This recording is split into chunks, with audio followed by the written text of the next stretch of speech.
tax freight train is bearing down on your retirement. To protect yourself, you'll have to harness the power of zero. Hi there, this is David McKnight. Welcome to the Power of Zero show. I am your faithful host. I'm back for another consecutive week. I am the best-selling author of The Power Zero, Look Before You LIRP, and The Volatility Shield. And as you probably noticed from the intro today, we are coming out with a new book called Tax-Free Income for Life, which you can pre-order right now. And if you do so, you can head over to davidmcknight.com/books, and you can enter your receipt number and download Chapter 1 instantly. And I really think you're going to love Chapter 1 because I set the table for the whole discussion that ensues in the next 7 to 8 chapters. So it's really excited for you to read it and to get some feedback. And you're going to have to start with Chapter 1. If you are looking for someone to help you navigate all of the obstacles, barriers, and pitfalls that stand between you and the 0% tax bracket, head over to davidmcknight.com and click Work with Dave, and we will help you find someone on our team that is experienced that can help you circumnavigate all of those obstacles to help you experience a tax-free retirement. If you're an advisor who wants to transition your practice to a Power Zero practice, head over to powerzero.com and learn all about it.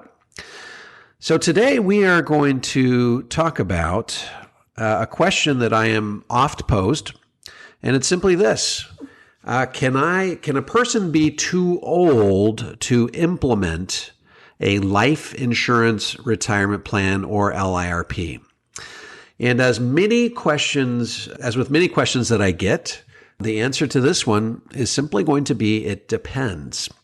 It depends on the primary purpose for which you are implementing the LIRP. Now, let me just remind you that there are a number of reasons why you might want to implement an LIRP. Let's do a quick review of all of the benefits of an LIRP. And keep in mind, of course, that the LIRP is not a panacea. It's not a silver bullet.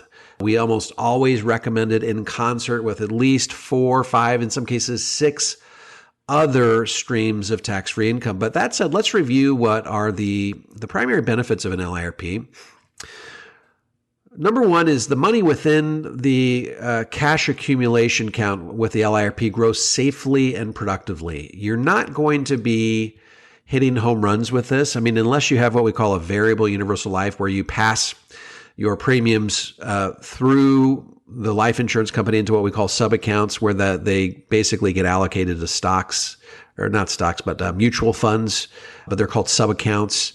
Unless you're doing a VUL, you probably aren't going to be hitting home runs in your LIRP. That's not the goal of the LIRP. The goal of the LIRP is to grow your money safely and productively. And when I say productively, I'm talking in the case of an IUL, we're talking, between 5 and 7% net after fees. And when we're talking about, like a whole life policy, something like that, maybe closer to 4 to 5%, something like that. Now, remember, we often use the LIRP as the bond portion of your portfolio. So even though we're not getting 8, 9, even in some cases 10%, and the LIRP consistently over time, that doesn't matter because when we have money inside your LIRP, that can serve as the bond portion of your portfolio, which means you can increase the allocation of stocks in the rest of your portfolio. So you can take more risk in that portfolio because your LIRP is serving as a safe and productive portion of your portfolio.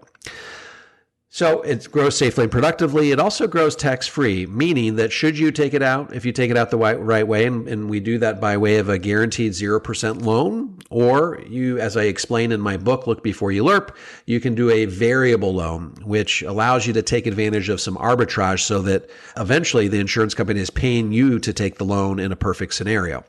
So the money grows tax-free. It can distribute tax-free if you take it out by way of that loan, whichever loan alternative you decide. Next is you have a death benefit. And really, when you're talking with an insurance company, this has to be the primary motivation. Insurance companies get a little bit nervous when you say, "Hi, I'm doing this life insurance policy for a reason other than death benefit." That has to be, you have to have a need for life insurance. You need to always remember that. So you have to have a need for life insurance. You have to have a need for that death benefit. But what I found is that most people over age 50 say, look, I'm not all that interested in the death benefit. My kids have moved out. My house is paid off. I'm rapidly approaching retirement. But what I am interested in is long-term care insurance. The problem is most people don't love long-term care insurance because it's a use it or lose it proposition. It can be hard to qualify for. It could be that you're going to live to be 120, but if you have a bad back, a bad hip, a bad knee, you may not even get accepted. And if you pay for 30 years and die peaceful in your sleep, never having used it, that money is gone, right? So a lot of people are using the LIRP as a heartburn-free way to cover their long-term care bogey, meaning a lot of these insurance companies will allow you to receive your death benefit in advance of your death for the purpose of paying for long-term care. So I would say probably 70 to 80% of the people I talk to who end up implementing an LIRP do so primarily because of that long-term care chronic illness rider. Okay. Because if they die peaceful in their sleep, never having used the, long-term care, someone's still getting a death benefit, probably their children. So those are really the 5 reasons why someone might adopt an LIRP. So let's sort of dispel a myth right here and right now. A lot of people think that as you get older, you can get to the point where, say you're 55 or you're 60, you're obviously the likelihood of mortality is much greater than a 25-year-old. Therefore, the drops coming out of your LIRP bucket, as it were, are so big and so prohibitive that your cash value will just never have an opportunity to accumulate because the insurance expenses are so high. Well, that fails to understand one of the basic premises and guidelines of the LIRP, and it's basically this. As you get older, the amount of death benefit that the IRS requires you to have goes down relative to the amount of money that you're contributing to your bucket. So, just to give you a quick and dirty example, if a 50-year-old wanted to put $10,000 into let me pick a bigger number, $20,000. Now let's stay with $10,000. Want to put $10,000 into their LIRP, that might get them, say, $500,000 of death benefit. And that's a maximum funded policy.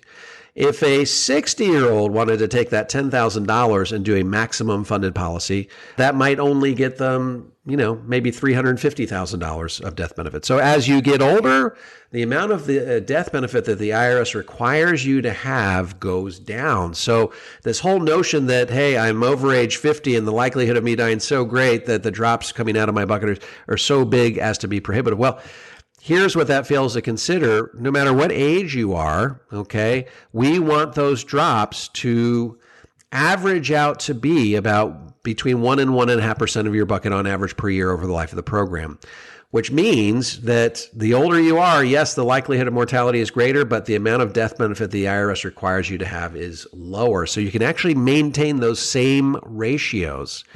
To a point, okay? To a point. There comes a point in time when those ratios no longer work in your favor. Because remember, to experience, Dave Ramsey has often said he doesn't like permanent life insurance because when you look at the first year, the costs are so prohibitive. You might be giving away 20 or 30% of your first year premium to expenses. What that fails to consider is that the LIRP is actually a lifelong proposition. The goal is to keep it your entire life. So if the goal is to keep it the entire life, why are we looking at expenses only in the first year?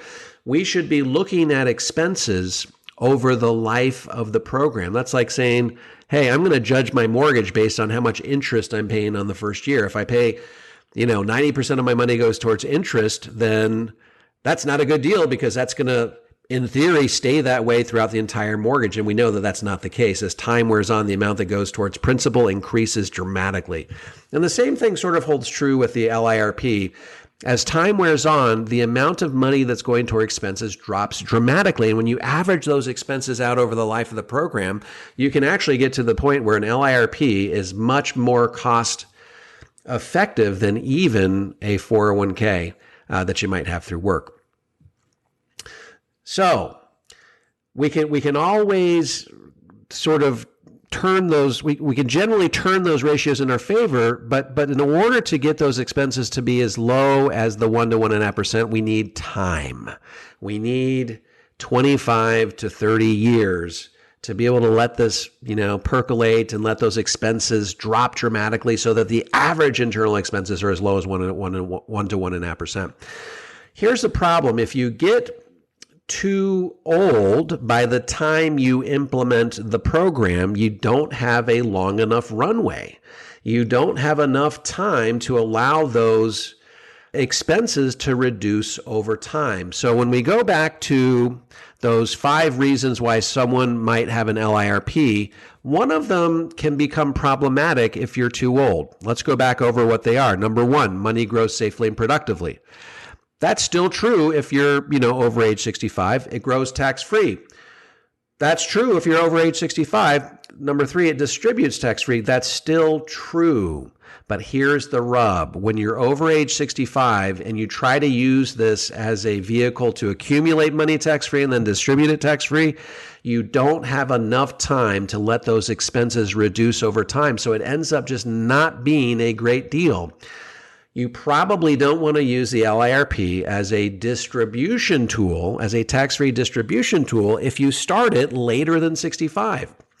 It can be a great way to pass money on to the next generation. It can be a great way to cover the long-term care bogey without the traditional heartburn associated with normal long-term care.